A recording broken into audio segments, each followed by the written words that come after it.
la plática se llama Del huevo de Pascua al Agnus Dei. Y quizá se pregunten por qué no lo hice al revés. ¿Por qué no del Agnus Dei al huevo de Pascua? Bueno, creo que uno de los elementos clave aquí es que pues van a descubrir por qué. Ok, bueno. Entonces, el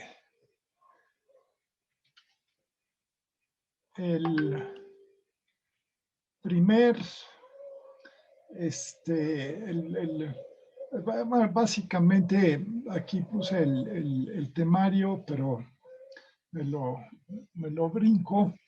Y bueno, pues podemos empezar por lo obvio, que sería el origen etimológico clásico de la Pascua, de la palabra Pascua, de la fiesta también. Y bueno, pues obviamente es una fiesta que en el sentido religioso es originalmente judía o hebrea, y en el judaísmo se llama la fiesta de Pesa o Pesaj, dependiendo de la transliteración del hebreo que se haga. Y esa palabra quiere decir saltar o pasar por alto.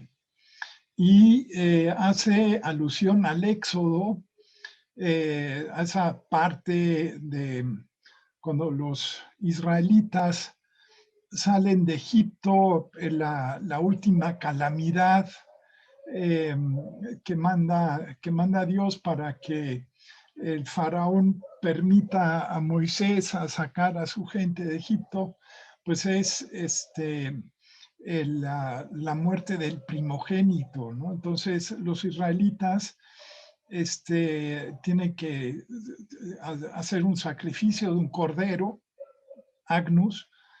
Ahí aparece Agnus, este cordero, por primera vez, y pintan la puerta, y entonces el ángel exterminador pasa por alto las casas de los hebreos, de los israelitas. Entonces, ese es, digamos, el origen simbólico. Hay quizá una pequeña discusión si la fiesta de Pesaj o Rosh Hashanah o Yom Kippur, cuál de esas tres es la fiesta judía más importante. Y pues quizá ahí también depende quizá un poco de la tendencia o de la dirección que lleve, porque igual que en el judaísmo, igual que en el cristianismo, bueno, pues también hay muchas corrientes, ¿no? Entonces, hay algunas corrientes que le dan más importancia al Pesaj y hay otras que le dan más importancia a las otras dos fiestas, ¿no?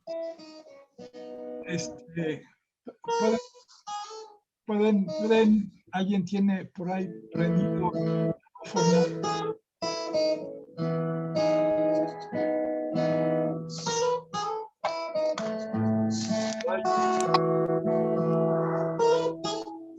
Alguien me puso música. Creo que ya Perdona, Ernesto. Perdón, Ernesto, soy yo, Isabela. Ya. Voy abajo. Dale. Okay. Listo. Gracias.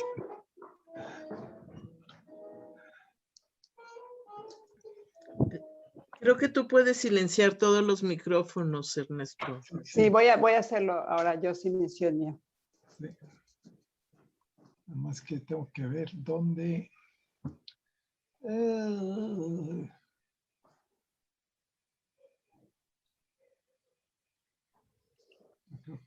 ¿A dónde dice? Aquí. Ya. Ok. Bueno, estuvo bonito. Entonces,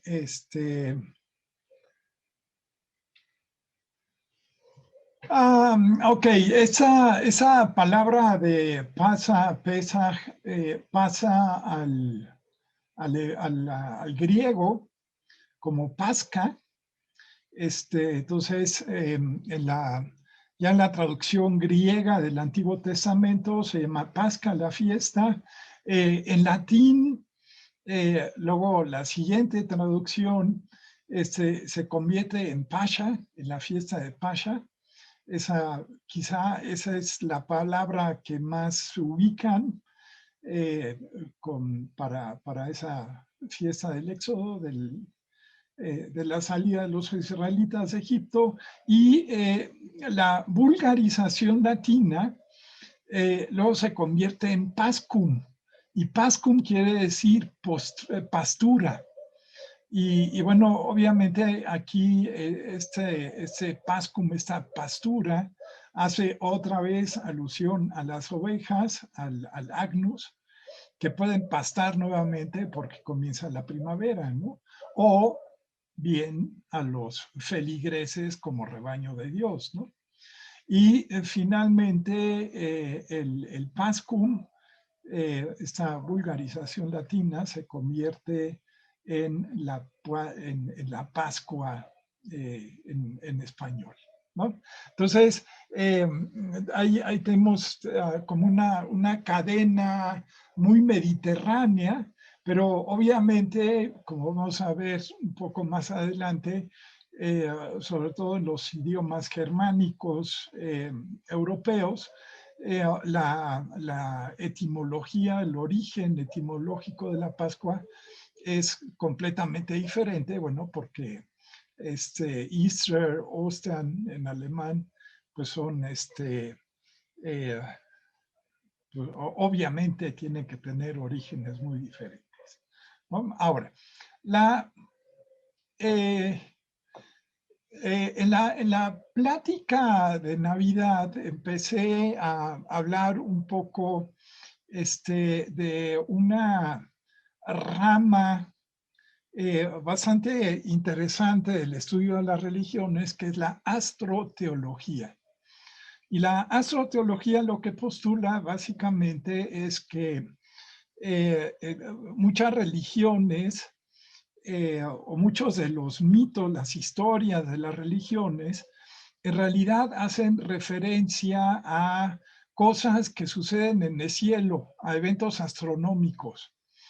Y en ese sentido, bueno, en la plática de Navidad, que por cierto está en YouTube, en mi canal de YouTube se llama Existe Santa Claus, son dos partes. Ahí hablé de la importancia del solsticio de invierno y bueno, aquí obviamente en relación con la Pascua hay que hablar de la importancia de los equinoccios o más bien del equinoccio de primavera. Entonces, los grandes teóricos iniciadores de la astroteología son, en primer lugar, Manly P. Hall, que en 1928 escribió un libro a una edad muy, muy temprana. Manly P. Hall murió muy joven, creo que no cumplió ni siquiera 40 años. Y ese libro lo escribió como a los 28 o algo así, un estudioso impresionante que se llama The Secret Teachings of All Ages, ¿no? Luego, en los 60s, un par de historiadores, Giorgio de Santillana y Herta von Dechend, Santillana es italiano y Herta von Dechend es alemana, escribieron un libro llamado Hamlet's Mill, donde de lo que se trata era averiguar si a través de los mitos se podían detectar sin lugar a dudas conocimientos astronómicos y definitivamente, bueno, ellos básicamente trataron de detectar adentro de los mitos lo que se llama el ciclo de precesión, del que vamos a hablar casi al final de la plática de hoy, y definitivamente lo descubrieron. Y ese molino de Hamlet es un mito nórdico, danés, finlandés, y habla justamente del por qué rota la Tierra, ¿no? Por eso molino, ¿no? Ok. Y uno mucho más reciente, que tiene muchísimas pláticas y más de 1000 posts en un blog llamado Mathisen Corollary, es impresionante, maravillosamente bien documentado también. Es un cuate bastante joven, tiene como 35, 40 años, Mathisen, se empieza a publicar en el 2015 y hasta ahorita lleva 4 libros que se llaman The Ancient Worldwide System, y en cada uno, perdón, Star Myths of the World se llaman los libros, y el primero se lo dedica a Egipto, el segundo a Grecia y Roma, el tercero a la Biblia, y el último que acaba de sacar recientemente es a los mitos nórdicos. Valen mucho la pena esos libros. Yo ya leí los primeros 2, y están impresionantemente bien documentados. Bueno, entonces, ¿de qué se trata? Bueno, cuando hablamos del tiempo, de los astros, finalmente, y sobre todo de la medición del tiempo de los calendarios, pues nuestro correlato tiene que ser forzosamente el cielo. Y el asunto empieza con el día y la noche. Pero después del día y la noche sigue la luna, los ciclos lunares, y después siguen los ciclos estacionales y finalmente el año solar completo, ¿no? Y incluso hay ciclos más largos, luego el ciclo de precesión del que ya hablé un poquito, ese dura 25,000 y pico de años. Entonces, y ese se llama año platónico en el misticismo, ¿no? Entonces, el equinoccio de primavera, dependiendo del tipo de concepto de calendario que se use, es o bien el inicio, nuestra enseñanza, lo que nosotros aprendimos en la escuela, o es la mitad de la primavera. En el caso de que sea el inicio, bueno, está claro, y en el caso de que sea la mitad de la primavera, el inicio de la primavera sería el 2 de febrero con la fiesta de la Candelaria, y el fin de la primavera en esa concepción sería el 1 de mayo con la fiesta de Beltane, la noche de Walpurgis o la fiesta de mayo. Ahora, lo que resulta primordial aquí es que realmente en los calendarios antiguos hay nada más 3 fechas de inicio.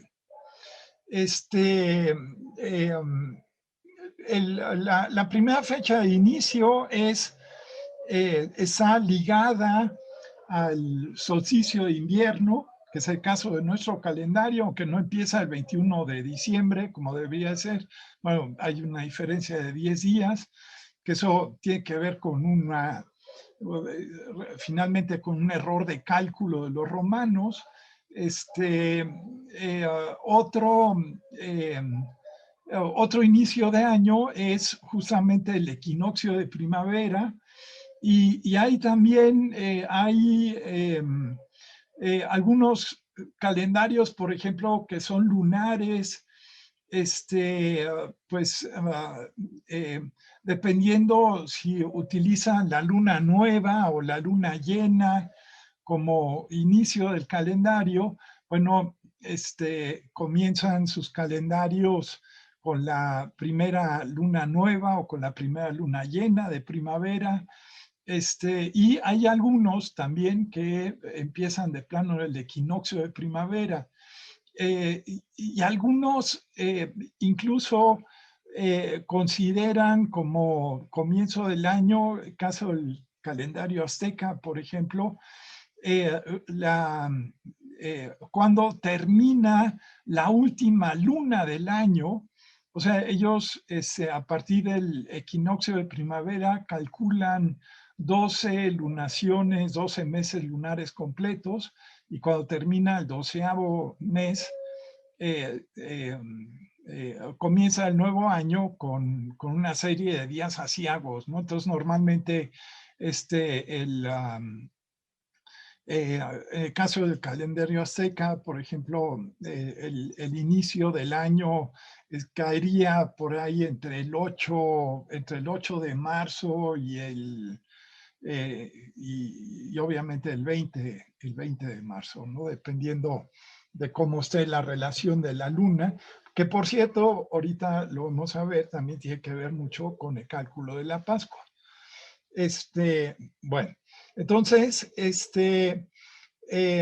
lo que sucede en la Tierra, ese es el presupuesto de la astroteología, es un reflejo de lo que sucede en el cielo. Entonces, ahí el presupuesto fundamental es como es arriba, es abajo, ¿no?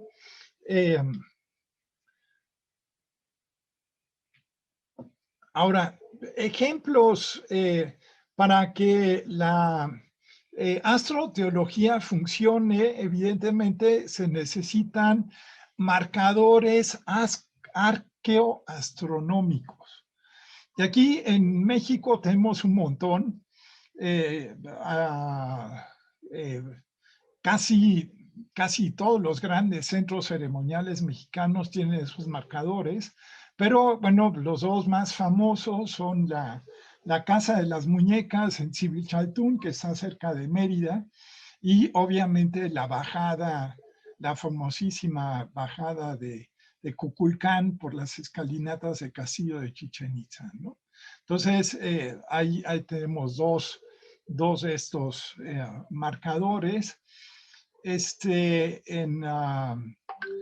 Otro marcador es esa salida del sol encima de una de las torres del Angkor Wat en Camboya. Luego en Malta, en el templo de Nagdra, no sé cómo pronunciarlo exactamente, también tenemos ese fenómeno de que el sol a la hora de salir en el equinoccio de primavera pasa por una serie de arcos. Y también hay varios casos cristianos. Los dos más famosos dentro del cristianismo son quizá una maravilla de precisión para su época, en la que todavía no había telescopios. Es el marcador, un reloj, una especie de reloj astronómico que hizo un astrónomo Cassini en la Basílica de San Petronino en Bolonia. Y luego en París, en la iglesia de Saint-Sulpice, existe ese obelisco que se llama Gnomon, que que a lo largo del año es iluminado a la salida del sol, es iluminado en distintas alturas. y por ahí le ven una esferita hacia arriba en ese obelisco, y esa esfera se ilumina justamente en el equinoccio de primavera. Por desgracia no encontré una fotografía en la que se ve claramente iluminada la esfera esa encima del obelisco. Bueno, entonces, ahora, en el caso cristiano, podemos decir que un año,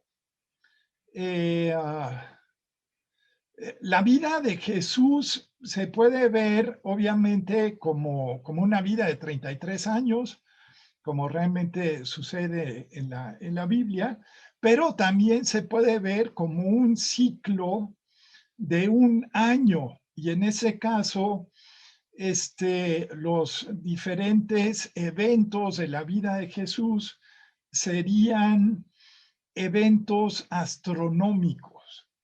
Entonces, aquí el punto es que en Navidad, en la Natividad, en el solsticio de invierno, nace el niño Dios. El 2 de febrero es la presentación, Día de la Candelaria, es la presentación en el templo. Luego tenemos la Pascua, que coincide con el equinoccio de primavera. Luego, en el solsticio de verano, tenemos el bautizo por Juan el Bautista. Y después empieza la prédica, y con el equinoccio de otoño, que es el 21 o 23 de septiembre, tenemos el primer milagro bíblico hecho por Jesús, que es la multiplicación del pan y el vino en las bodas de Caná, ¿no? Y finalmente, en la Navidad, nuevamente, en el solsticio de invierno, también es la muerte, pero que se recorre hasta la Pascua. ¿Y por qué se recorre eso?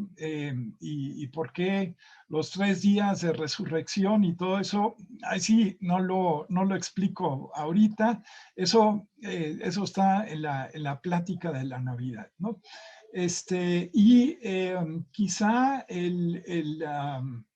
el que mejor describe este año astroteológico cristiano es un historiador del siglo pasado, antepasado ya, Gerard Massey, que escribe un libro que se llama The Historical Jesus and the Mythical Christ, ¿no? Entonces, obviamente la parte, el Jesús histórico es el que se representa en la Biblia, y el Cristo mítico es esta parte astroteológica. Bueno, entonces, aquí tenemos, pues evidentemente, la cruz, simbólicamente la cruz en la que muere Jesús, es la cruz del cielo. Es la cruz de los, conformada por los 2 equinoccios y los 2 solsticios, ¿no? Entonces, es una cruz simbólica, no es una cruz real. Y otro detalle del que habla Massey es que Jesús se tiene que coronar con una corona de espinas para simbolizar de que es el sol, ¿no? Es interesante cómo en inglés se puede hacer Son of God, y Son of God, o sea, exagerándolo un poquito, ¿no? El sol de Dios o el hijo de Dios, pues casi suenan igual, ¿no?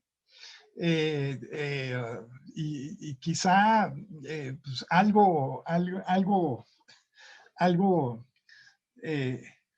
quizá no sea casual que esas 2 palabras suenen tan semejantes, ¿no? Bueno, entonces,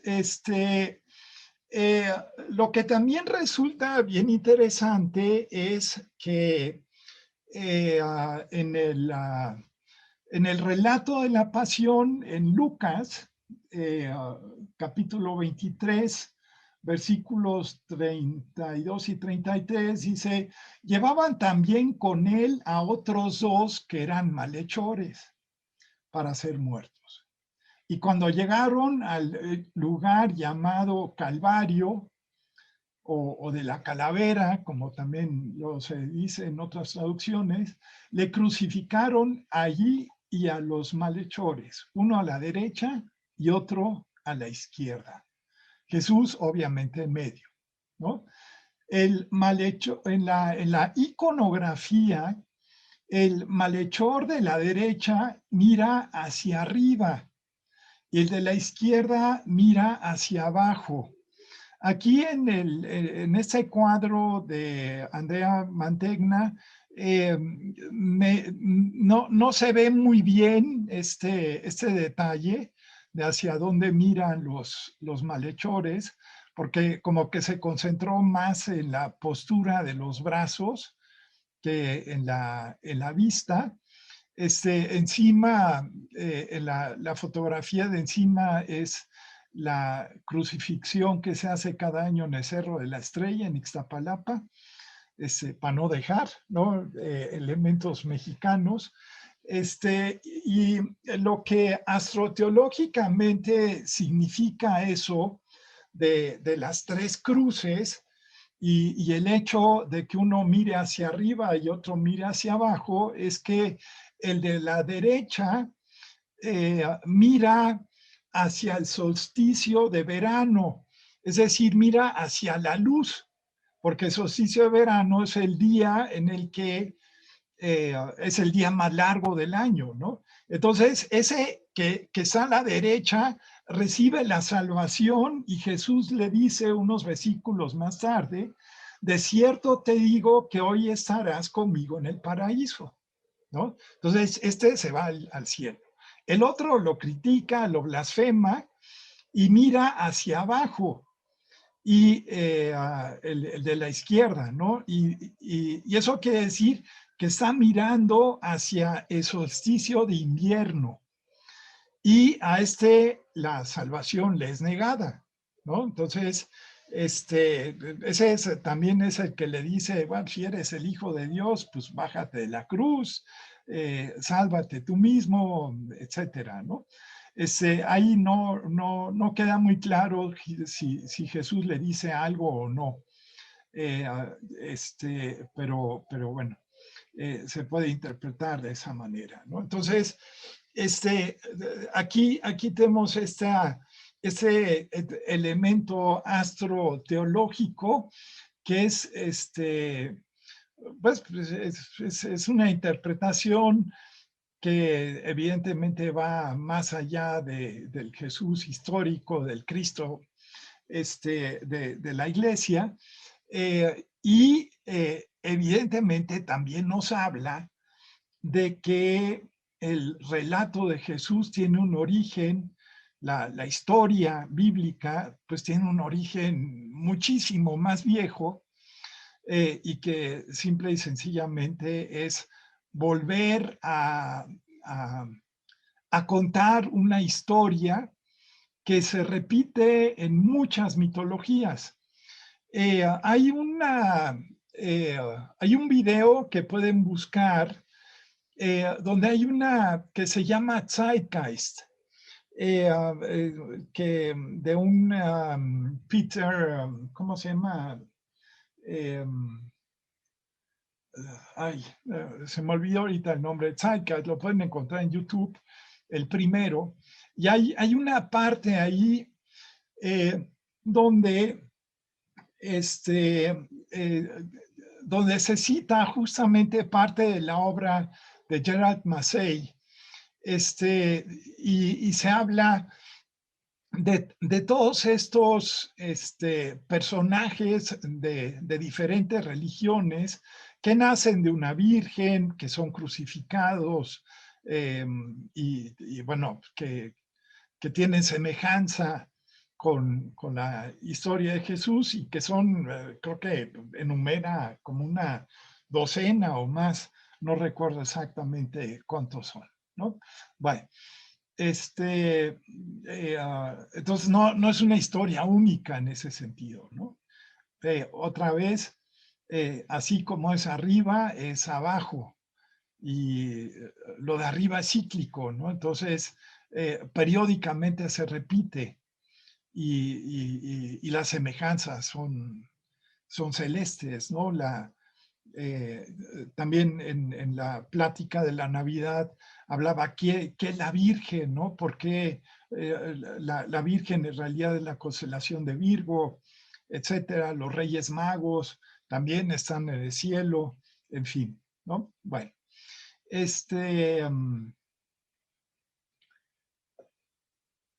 ahora,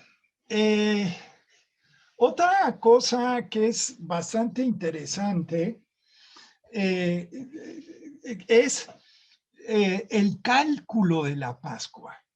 Y resulta que yo diría que el cálculo de la Pascua es una solución absolutamente genial de traer el cielo a la tierra coordinando calendarios.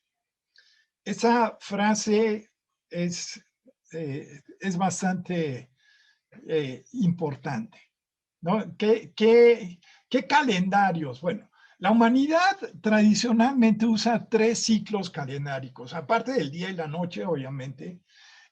Hay un ciclo calendárico corto, que es la semana, hay uno mediano, que es el mes, y hay uno largo, que es el año, ¿no? Entonces, los 7 días de la semana probablemente se derivan de los 7 planetas o luminarias astrológicas, ¿no? Que son Saturno, Júpiter, Marte, Sol, Venus, Mercurio y la Luna. Y los ordené de esa manera a propósito. ¿Por qué? Porque si ustedes ponen a cualquiera, ya saben, bueno, el sábado es el día de Saturno, el jueves es el día de Júpiter, martes obviamente es el día de Marte, el domingo es el día del Sol, el viernes es el día de Venus, el miércoles es el día de Mercurio y el lunes es el día de la Luna. Si ustedes ponen en una tabla, digamos, las 0 horas, la primera hora del sábado como Saturno, la segunda hora como Júpiter, la tercera como hora de Marte, la cuarta hora como Sol, Venus, y siguen la secuencia. Obviamente después de la Luna vuelven a repetir Saturno. Se van a dar cuenta que la primera hora en ese orden, en esa secuencia, la primera hora del domingo le corresponde al Sol. Y la primera hora del lunes le corresponde a la Luna y así sucesivamente. Este orden de los días tiene su origen más, quién sabe si el más antiguo, pero por lo menos el más antiguo conocido en la Cábala hebrea, en el llamado árbol de la vida hebreo, ¿no? Bueno, ahora, el mes. La palabra mes viene del latín mensis y es una raíz indoeuropea relacionada con el griego men, mes, y mene, que es la luna. Y obviamente también las palabras menstruación y menopausia, que tienen que ver con la fertilidad femenina, pues están ligadas a la luna, ¿no? Por eso mismo. El mes lunar real debería de durar, y probablemente duró en muchos calendarios, 28 días, y corresponde a un ciclo lunar. Claro que astronómicamente el ciclo lunar se puede medir de diferentes maneras, pero el promedio son 28 días. Y curiosamente hay propuestas de calendarios bastante interesantes que nos hablan de 13 meses de 28 días, que nos da 354 días y sobraría un día, un solo día, que no tendría ni mes ni día de la semana, porque los 28 días caben exactamente 4 semanas. Entonces, es una propuesta bastante interesante. Hay al menos tres calendarios de ese tipo que yo conozco y que realmente serían mucho más coherentes usar que el calendario irregular que utilizamos actualmente. Y yo creo que el hecho de que el calendario que usamos sea tan irregular es como una especie de plan con maña, ¿no?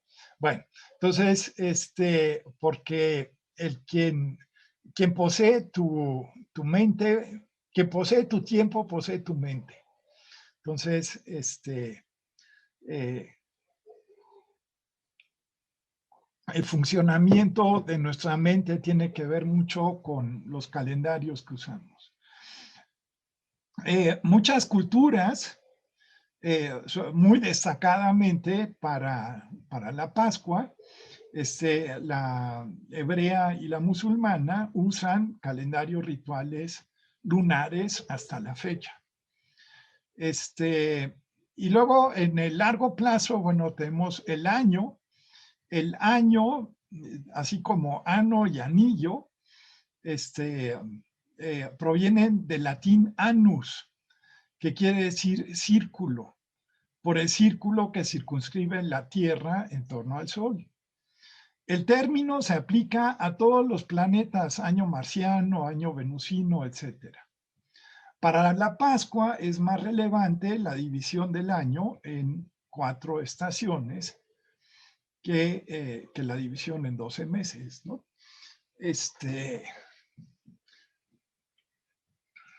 Ok. Entonces, la Pascua, que lo saben perfectamente bien, es una fiesta móvil porque contiene elementos no sincronizables de los 3 ciclos que acabo de mencionar. Entonces, se define de la siguiente manera. El domingo de Pascua en el cristianismo se define como el primer domingo, semana, del ciclo de la semana, después de la luna llena, ciclo del mes, de la primavera, que es el ciclo del año. El original hebreo del Pesaj, ¿no? Lo define como, cambia en vez de primer domingo, dice primer sábado. Entonces, casi siempre la Pascua cristiana y el Pesaj judío coinciden, pero hay 2 años, creo que en un ciclo de 19 años, que es un ciclo metrónico, así se llama, hay 2 años donde la fiesta cristiana y la judía no coinciden. Entonces, el cálculo, que se llama justamente calculus en latín, en la iglesia, el calculus en la iglesia se refiere a este detalle, cómo se calcula el domingo de Pascua. Fue establecido por Dionisio el Exiguo en el año 525 después de Cristo, ¿no? Ok. Ahí en la imagen tenemos ese cálculo en griego. Ok. Entonces, pasemos a otro ámbito, al sentido pagano, que es mucho más viejo. Y ahí resulta que la Pascua es una celebración de la diosa, porque obviamente la primavera es el regreso, el renacimiento de la tierra, es el regreso de la vida a la tierra después del descanso del invierno. Algo que en nuestra latitud en México no tiene mucho sentido porque realmente tenemos solo 2 estaciones, la estación de lluvias y la sequía, pero si están más al norte del planeta, donde efectivamente el invierno, los árboles no tienen hojas y hay nieve y frío, etcétera, pues ahí sí es muy, muy relevante esto, ¿no? O sea, es hasta visible cómo con la primavera la tierra revive, ¿no? Por todos lados brotan flores, los árboles frutales tienen botones, en fin, ¿no? Entonces, en la... entonces, evidentemente, la tierra, la madre tierra, pues siempre fue una diosa, siempre fue una representación femenina y tiene varias acepciones, tiene varios niveles, digamos, ¿no? Por un lado, tenemos eh, las diosas creadoras. Y con las diosas creadoras hay una relación muy importante con el llamado huevo cósmico. Entonces, en las cosmogonías de las diosas, cosmogonía quiere decir, es una palabra que pertenece al estudio de las religiones, que quiere decir cómo describes el mundo, cómo te imaginas que es el mundo, ¿no? Entonces, el huevo cósmico es origen y metáfora de la creación y conformación del cosmos a partir de un caos primordial que una vez ordenado por sus descendencias, casi siempre masculinas, o dioses masculinos, son sacrificadas, generando así una cadena de construcción y destrucción de vida y muerte y muchos otros órdenes duales, ¿no? Entonces, estas diosas creadoras casi siempre están relacionadas con serpientes o con reptiles. Y los encontramos en todo el mundo. Unos ejemplos, la imagen que tenemos ahí como con azul, con el cuerpo azul y los 4 brazos, es la Kali de la India. Luego tenemos a Tiamat en Mesopotamia, a Temut en Egipto, tenemos a Zipacli, que es el equivalente azteca, y ahí tenemos a Zipacli sobre el fondo blanco, y fíjense cómo es como un cocodrilo, un reptil, y los jeroglifos que tienen esas como ganchos amarillos, pues son las primeras flores que nacen sobre el cuerpo de esa diosa creadora, ¿no? Y en la mitología griega es Tifón, y en la Biblia se conoce como Leviatán, y ahí en la imagen esta en blanco y negro tenemos una interpretación del Leviatán de Doré, que es Gustave Doré, ¿no? Y bueno, ahí la imagen que está en tonalidades violetas es como una interpretación del huevo cósmico un poco más budista. Tiene así con un poco la idea de estos yantras del Shambhala en el centro del huevo. Y bueno, el huevo cósmico con la serpiente enredada, eso sería como Tiamat, digamos, ¿no?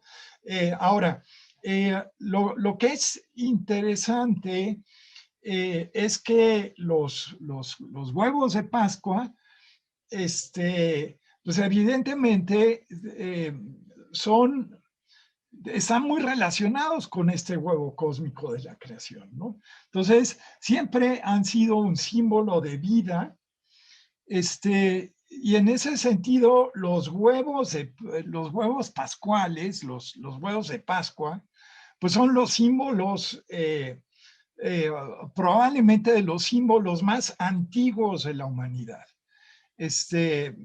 ligados con la primavera, ¿no? Con el equinoccio de la primavera. Y ya en el contexto cristiano, antes de fabricarse de azúcar o chocolate, eran huevos hervidos o cascarones vacíos que casi siempre se tenían de rojo, el color de la vida, la sangre y la menstruación que marca el inicio del ciclo de fertilidad de la mujer. Esta costumbre de los huevos primaverales rojos probablemente se originó en Persia.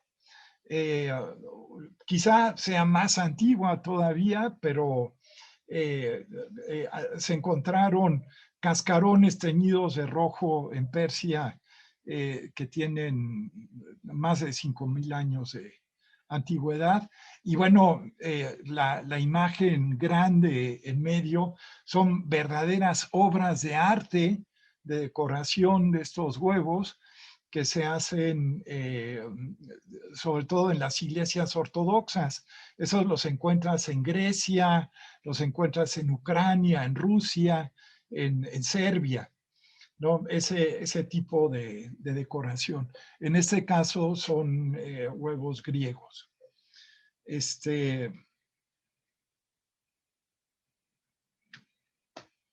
Ahora, Tiamat y muchas otras diosas creadoras son originalmente o tienen una fuerte relación con el agua. Y muchas veces estas diosas creadoras son el mar, son el agua salada. Para generar la creación, se casan con un consorte que representa el agua dulce. Y entonces ese matrimonio, que luego se convierte en el bautizo en el cristianismo, se consuma en el inicio de la primavera. Entonces, muchos rituales de la Pascua tienen que ver con agua, ¿no? Aquí tenemos una imagen de dos doncellas eslavas que en la madrugada del domingo de Pascua acuden a un manantial o a un río, sacan agua con el que se bañan y dependiendo de la región, ese bañarse o limpiarse con esa agua del manantial, pues significa que van a encontrar el amor o que van a ser fértiles para hacer hijos, para tener hijos, o si riegan el agua en sus casas, en sus granjas, pues los animales van a ser fértiles, ¿no? Ahora, la otra imagen que está a la derecha, pues ya está prohibido en muchas ciudades, pero no sé, yo me acuerdo de niño, ustedes quizá algunos sí, otros no, pero en el sábado de gloria, pues la gente se mojaba a cubetadas, ¿no? Entonces, eso también de alguna manera está relacionado y tiene que ver, en el caso mexicano, del Sábado de Gloria, tiene que ver con el agua primordial de la Zipacli. O sea, el mojarse en el Sábado de Gloria es un ritual que se remonta por lo menos a épocas aztecas, si no es que hasta más atrás todavía, ¿no? Y otro dato, la imagen que está en el centro, ahí tienen al Papa actual, a Francisco, bautizando a adultos. Eso es una parte muy, muy importante de la misa de Pascua, la misa de resurrección, que comienza cuando los primeros rayos de luz entran por los vitrales de las iglesias, ¿no? Entonces, en esa misa, el bautizo de adultos, que es muy raro en la Iglesia Católica, pero bueno, de vez en cuando hay uno que otro adulto que se quiera bautizar y si no encuentran, supongo que bautizan a alguien doble o quizá habrá algunos casos por triplicado, pero el Papa siempre bautiza a 2 o 3 adultos. Y en otras iglesias, pues suelen ser niños, ¿no? Yo me acuerdo, por ejemplo, en la iglesia luterana, en la que yo me crié de niño, hubo algunos pastores, no todos, que hacían la misa al amanecer del domingo de Pascua y también había bautizo. Uno de mis sobrinos fue bautizado justamente en una de esas misas, ¿no? Que creo que fue una de las últimas veces que fui a esa iglesia. Bueno, ok. Ahora, la siguiente categoría serían las diosas de la primavera. Ahí también hay un montón, ¿no? Hay un montón de casos y les voy a mencionar nada más el caso de Perséfone, porque es un caso sumamente, es muy, muy estudiado, muy, muy interesante. La historia de Perséfone es hija de Zeus y Demeter. Demeter es la diosa de la naturaleza griega, ¿no? Entonces, Perséfone, en algún momento, Hades, el dios del inframundo, del reino de los muertos, pues está desesperado porque los dioses olímpicos, muy placenteros allá arriba en el Olimpo de sus palacios, pues no le quieren soltar a ninguna mujer para que sea su esposa, ¿no? Entonces Hades lo que hace es que secuestra a Perséfone, ¿no? Y entonces Demeter, en su luto, deja de regular la naturaleza. Entonces, no hay estaciones,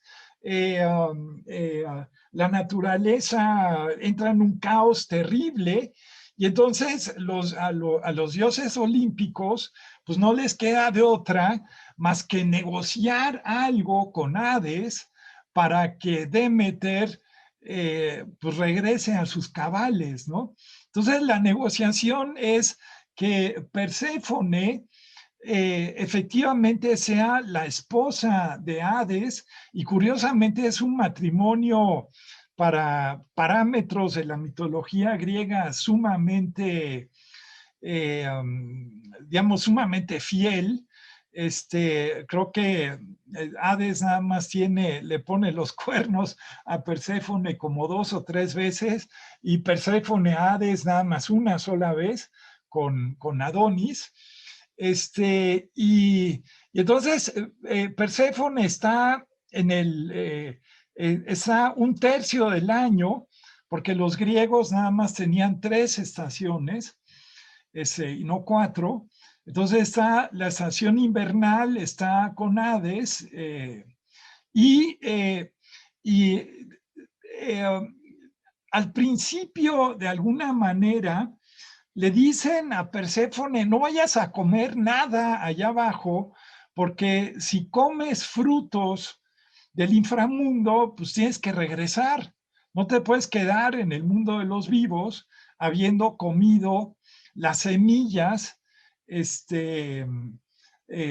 semillas del reino de los muertos, ¿no? Entonces, Hades, tramposamente, antes de que regrese la primera vez con Demeter, le da granadas, le da de comer semillas de granadas y con eso se sella el compromiso de que tiene que regresar, ¿no? Entonces, ese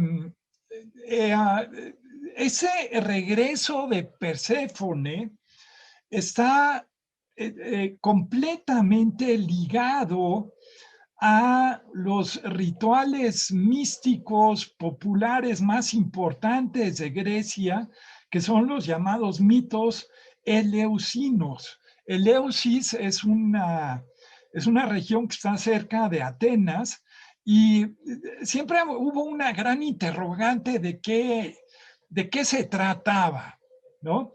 Y ahí hubo varias teorías, ha habido varias teorías al respecto, y probablemente la más coherente es que nada más bailar y conocer algún secreto probablemente no era suficiente para enganchar a tanta gente, por lo que se postuló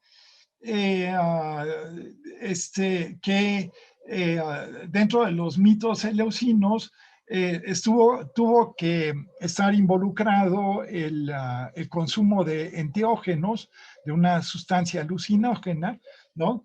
Y Albert Hoffman y Timothy Leary y otros, Gordon Wasson y Carl Ruck, el que está ahí en el libro en medio, ellos postulan la teoría de que el alucinógeno consumido en los mitos eleusinos fue el cornezuelo de la cebada o el cornezuelo del trigo, que es como el huitlacoche, pero del trigo, y es altamente alucinógeno, ¿no?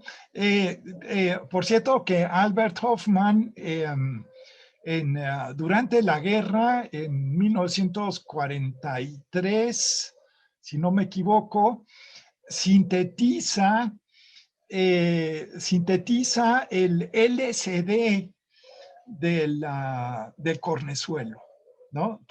Casi por pura casualidad, ¿no? Entonces, para aquellos de ustedes, no son todos, sorry, pero para aquellos de ustedes que sí hablan alemán, a los 50 años del descubrimiento del LSD, en la televisión suiza se hizo un programa especial en el que juntaron a Timothy Leary, que es el investigador más importante, el gurú del LSD en los Estados Unidos, un personaje sumamente interesante, y lo juntan con Albert Hoffman, ¿no? Y hay una conversación entre ellos, ¿no?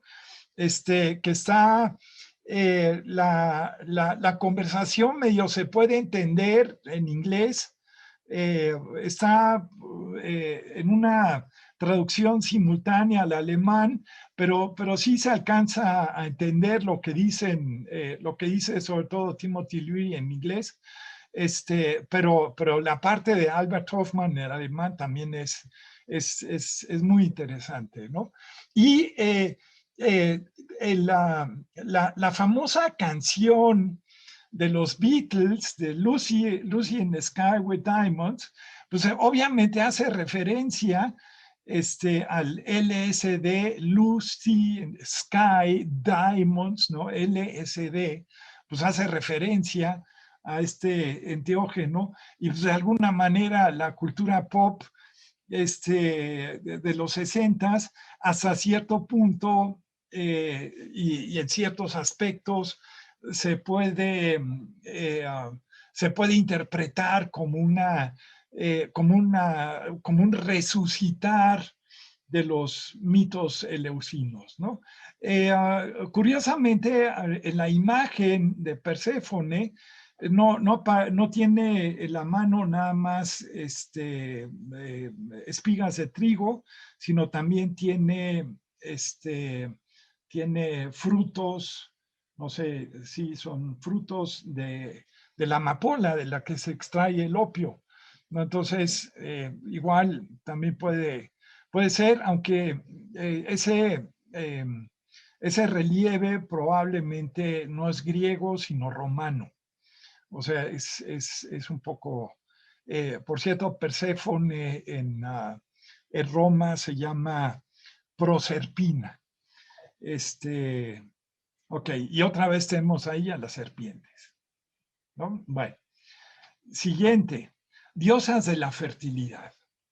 Bueno, una de las imágenes de una diosa de la fertilidad más vieja que se conocen está ahí hasta arriba, que es la Venus de Willendorf, ¿no?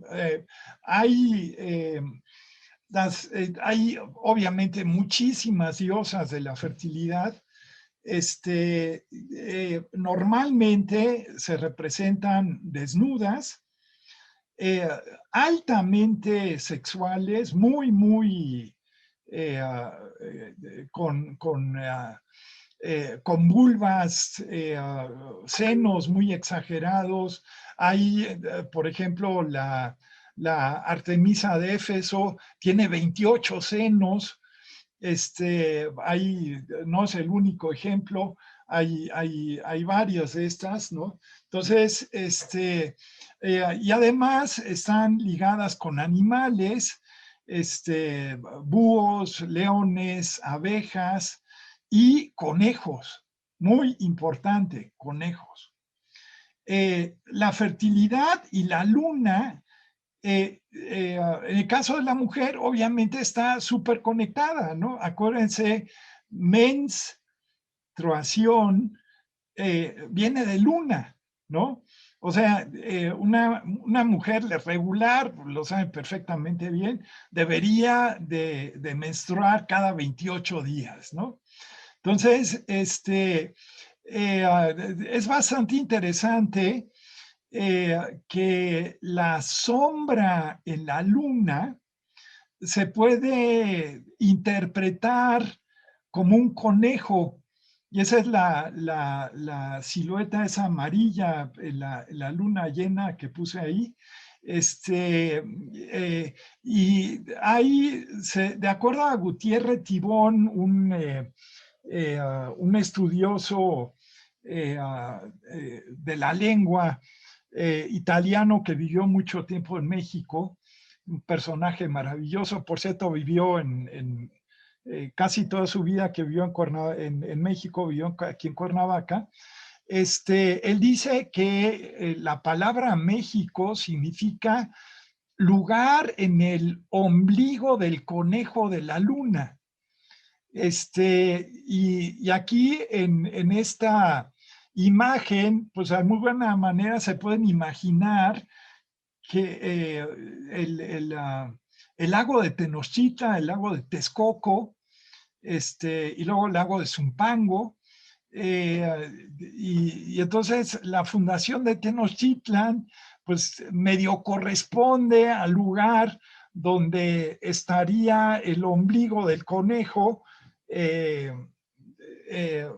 pues sí, esa es la teoría de Gutiérrez Tibón, ¿no? Entonces, la otra imagen que tenemos ahí es una de las diosas de fertilidad más conocidas y también medio brutal, que es Inanna, una diosa de Mesopotamia, y luego tenemos a Ixchel, que es una diosa de la fertilidad y lunar de los mayas, y hay también que es el Códice País, y ahí ven claramente cómo Ixchel está acariciando o tocando un conejo, ¿no?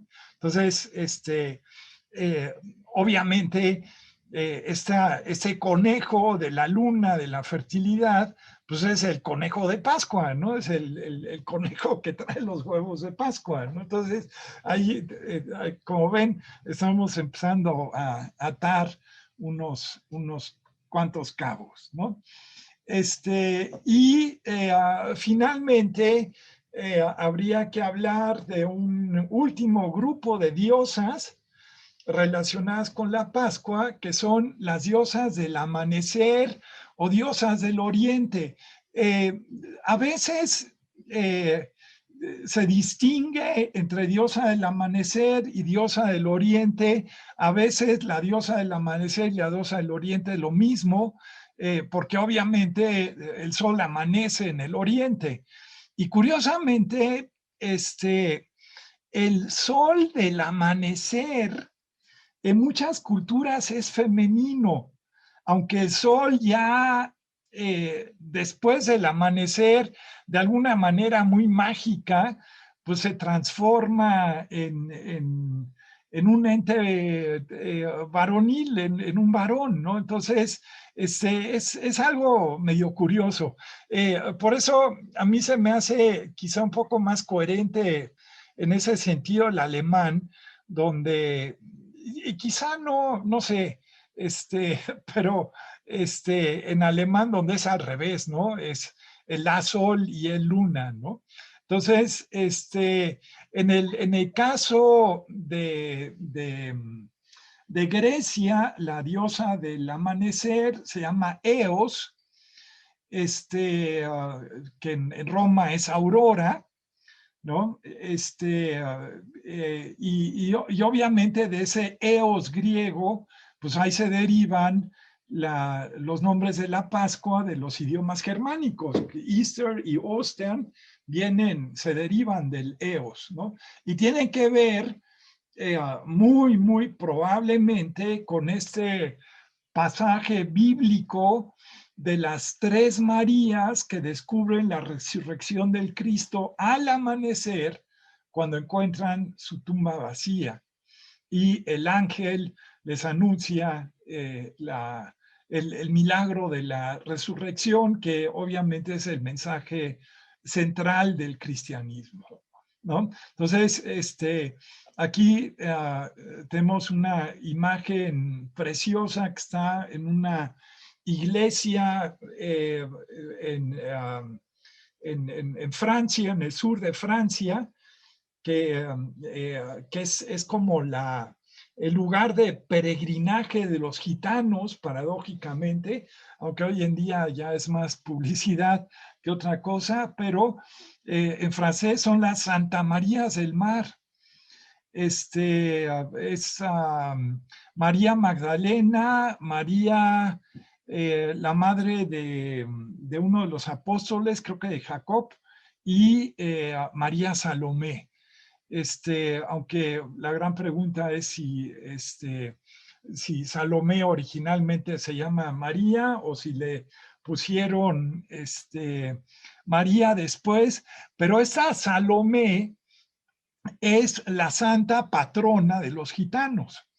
Y por eso Sainte-Marie de la Mer, en el sur de Francia, es donde esas tres Marías supuestamente llegan a Francia huyendo de Tierra Santa por la persecución que se da de los judíos por los romanos, y a partir de ahí empieza todo el rollo que ustedes conocen quizá de Dan Brown,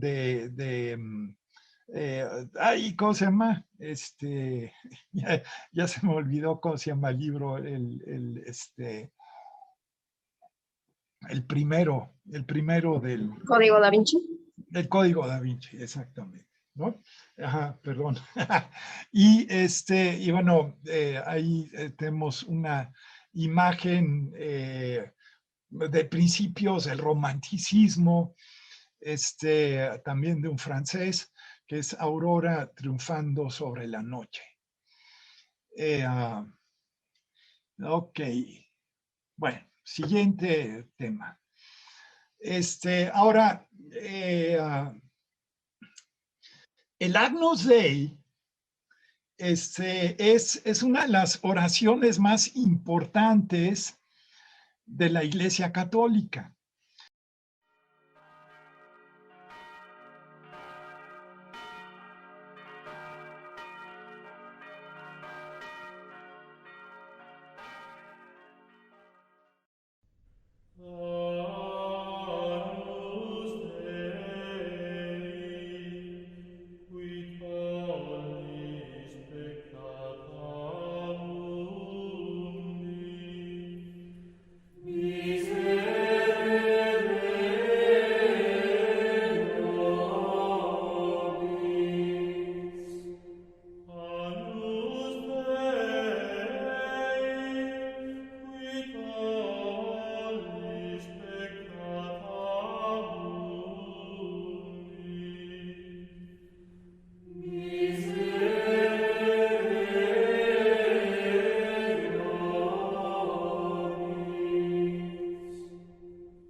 Cortito.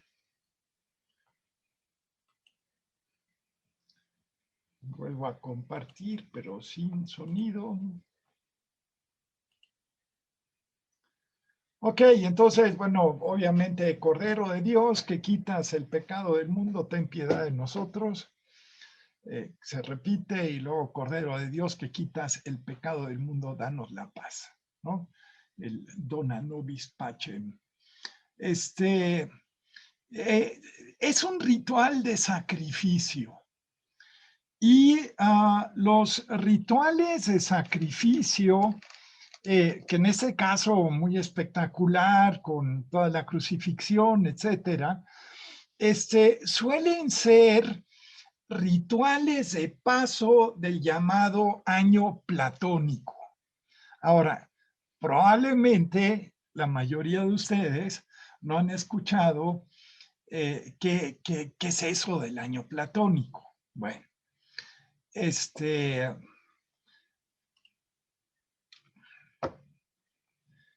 año platónico tiene que ver con el llamado movimiento de precesión.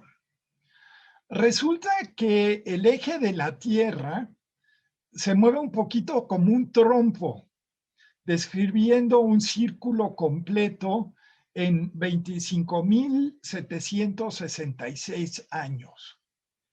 Y eso tiene dos implicaciones importantes.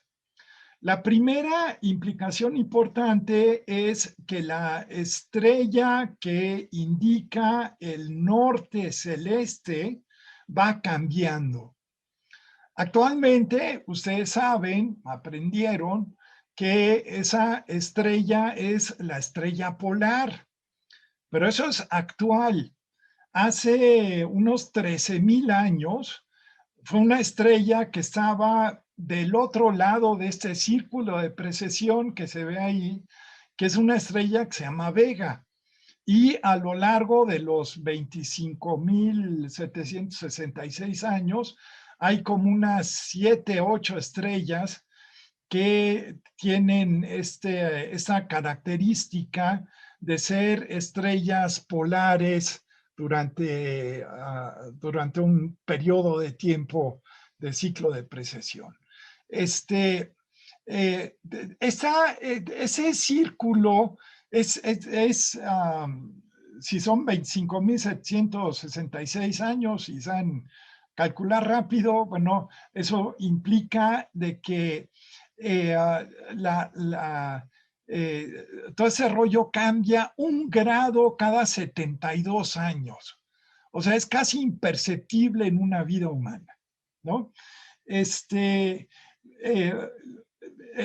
Entonces, pero los antiguos lo conocían perfectamente bien, y se sabe Y al principio de la plática mencioné el libro de Hamlet Mill, que lo demuestra, que efectivamente en muchos mitos del mundo se sabía de este movimiento de precesión por la simple y sencilla razón que el número 72 y el 144, que es el doble de 72, y múltiplos de esos dos, aparecen en muchísimos mitos, ¿no? Ejemplo, en la mitología nórdica, los guerreros caídos se van a un gran salón llamado Valhalla, a donde son llevadas por las valquirias, unas mujeres hermosísimas. Durante el día entrenan para el Ragnarok, para la batalla final, al final de los tiempos, y ese Valhalla tiene 72 puertas, ¿no? Y así, como eso, los 144 escogidos y, en fin, las secuencias numéricas relacionadas con el ciclo de precesión se repiten están presentes en muchos mitos. La otra repercusión, que es más importante en términos de este sacrificio ritual, implica que el equinoccio de primavera se va desplazando por el zodiaco en forma invertida de una constelación a la siguiente cada 2200 años aproximadamente. Entonces, el cambio cuando el equinoccio de primavera cambia de signo zodiacal, empieza lo que se llama una era zodiacal nueva. Y obviamente en los 25.766 años pasa por los 12 signos zodiacales, y todo este ciclo es lo que en astrología se conoce como año platónico. ¿Por qué platónico? ¿Quién sabe? Realmente nunca he encontrado una versión coherente de por qué le pusieron así, ¿no? Porque obviamente no lo descubrió Platón, sino que es muchísimo más viejo. Bueno, entonces, vemos algunas características de cada una de las eras, nada más las últimas 6, porque antes de la era de Leo no sabemos mucho.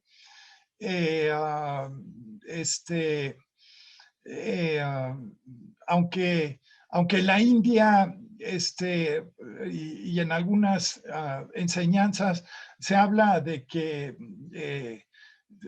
la humanidad es muchísimo más vieja de lo que se dice actualmente en la biología y en la teoría de la evolución. Pero bueno, empecemos con la era de Leo. Y aquí los años también se pelean un poco. Los astrónomos tienen fechas diferentes a los astrólogos, y diferentes astrólogos también tienen variantes. Entonces ahí hay un rango de más o menos 400, 500 años para cada una de estas fechas, ¿no? Entonces, en la era de Leo, aquí 10.800 antes de Cristo al 8.640, es la destrucción de la Atlántida. Por lo menos la Atlántida, si es que existió, algo que quizá por eso platónico, porque Platón es el que menciona la Atlántida. Ahorita se me está ocurriendo que esa puede ser la razón. Lo tengo que comprobar, pero creo que sí, se me hace coherente. Entonces, puede ser que en la al principio o al final de la era de Leo haya sucedido este cataclismo, lo que en la Biblia quizá sea el diluvio, que el diluvio, por cierto, también es algo que se repite en muchos mitos, en muchas mitologías, que destruyó la Atlántida, ¿no? La llamada Atlántida, ¿no? O a la civilización anterior, cualquiera que ésta haya sido, ¿no? Bueno, la era de Cáncer, Cáncer es un signo muy femenino, entonces obviamente había muchas divinidades femeninas y comienza el sedentarismo, la agricultura. Ojo que aquí estamos hablando de una secuencia quizá un poco convencional que, que puede ser o no puede ser real, ¿no?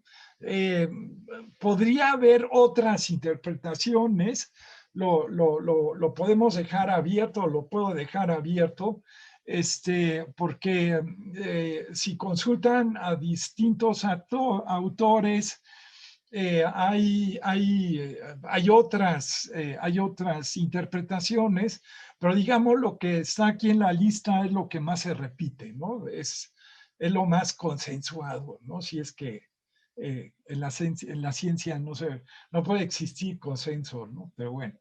Luego en la era de Géminis aparece la escritura y la rueda. En la era de Tauro son los dioses en forma de toro, los dioses astados, ejemplos Apis, el Minotauro, Baal, y la era de Tauro termina con la historia del becerro de oro relacionado con los 10 mandamientos y Moisés, ¿no? Entonces, lo que también aparece en la era de Tauro son las primeras monedas en Mesopotamia. Luego, en la era de Aries, están las expansiones belicosas de los grandes reinos, los persas, los romanos, los griegos, y empiezan a implantarse los códigos legales, obviamente para fines bíblicos, muy famosos, los 10 mandamientos de Moisés. Y en toda esta época, hasta el año 0, se desarrolla el derecho romano que usamos hasta la fecha en muchísimos países, ¿no? Luego, la era de Piscis es en la que estamos actualmente, pues esa tiene claramente que ver con el cristianismo. Y es una era de contrastes porque lo espiritual y lo material rivalizan, el egoísmo y la caridad. Y fíjense, en la era de Piscis, hasta hace relativamente poco tiempo, obviamente, la gran mayoría de las cosas se hacen a pie, suceden a pie. Los peregrinajes,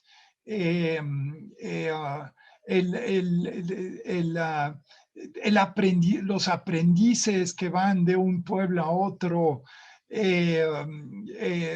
los monjes mendicantes, en fin. ¿Por qué a pie?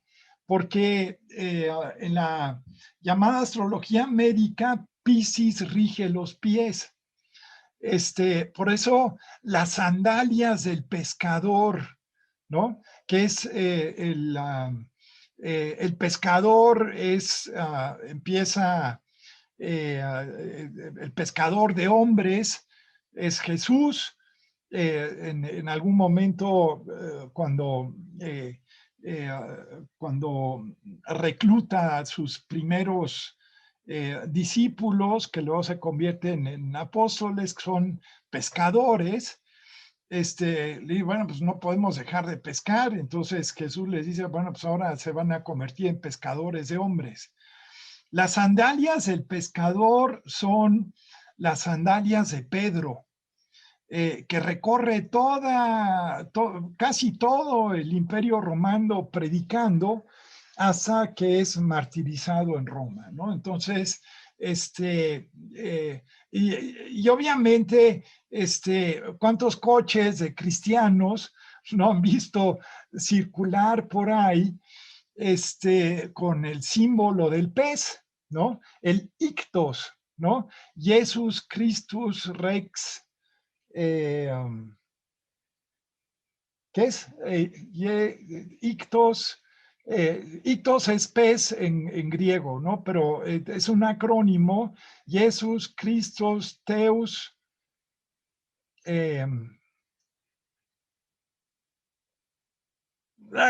bueno, lo tengo que revisar, perdón, se me olvidó, dato importante, ¿no? Pero era de Piscis, ¿no? Y la que ahorita está por comenzar, algunos dicen que ya comenzó, hay algunos que dicen que comenzó con la detonación de las bombas atómicas en Hiroshima y Nagasaki, otros dicen otras fechas, en fin. Aquí hay mucha imprecisión, pero bueno, es la era de Acuario. Por ahí hay hay un musical también de la era pop, Hair, cuya canción más importante es The Dawning of the Age of Aquarius, ¿no? No sé, por ahí, no sé si anda aquí entre las escuchas, si anda Chantal, pero quizá se acuerde de una fiesta que hicimos algunos maestros de colegio suizo aquí en mi casa, que éramos todos acuarios, y bueno, pues cantamos esa canción, obviamente, ¿no? Holger nos hizo el favor de imprimirnos los textos y todos desafinados la cantamos, ¿no? Como canción en vez de mañanitas. Bueno, entonces, ahora, los sacrificios, ¿no? Uh, no se puede generalizar o no se sabe, no conocemos la historia del todo bien, pero por lo menos sabemos que las últimas eras están claramente ligadas en su inicio con un sacrificio simbólico, ¿no? Y aquí nada más para mencionar dos, y ya terminar con la plática, para comenzar la era de Aries, se tiene que destruir el becerro de oro. En esta escena de los 10 mandamientos, ¿no? De la Biblia, de Moisés, cuando baja aparentemente con un código legal sumamente complejo y ve que los israelitas, porque se tardó demasiado tiempo, habían agarrado y fundido todo lo que tenían de oro y hicieron ese becerro. Moisés se enoja, destruye las primeras tablas, vuelve a subir al monte Sinaí, finalmente regresa nada más con 10 mandamientos, ¿no? Entonces, ahí es sacrificio, pues pueden ser esas primeras tablas de la ley, pero bueno, los israelitas tienen que destruir ese becerro de oro, ¿no? Obviamente, por ejemplo, la era de Tauro, aunque no lo puse aquí, probablemente termina con el sacrificio, con la muerte del Minotauro en Creta, en fin, ¿no? Y entonces, para el inicio de la era de Piscis, bueno, pues lo que se tiene que sacrificar es el cordero, es el carnero de Aries, ¿no? Entonces, ahí tienen una imagen maravillosa que se llama justamente Agnus Dei de Francisco de Zurbarán, pintor español, y bueno, la imagen en blanco y negro que es un grabado de un neerlandés, Merten van Heemskerk. Ok. En muchas partes del mundo, por cierto, lo que se come en la comida del domingo de Pascua es un cordero, ¿no? Literalmente, ¿no? Bueno, entonces, pues muchas gracias por su atención y espero que les haya gustado esta nueva plática de compartir algunos elementos quizá no tan conocidos sobre la Pascua.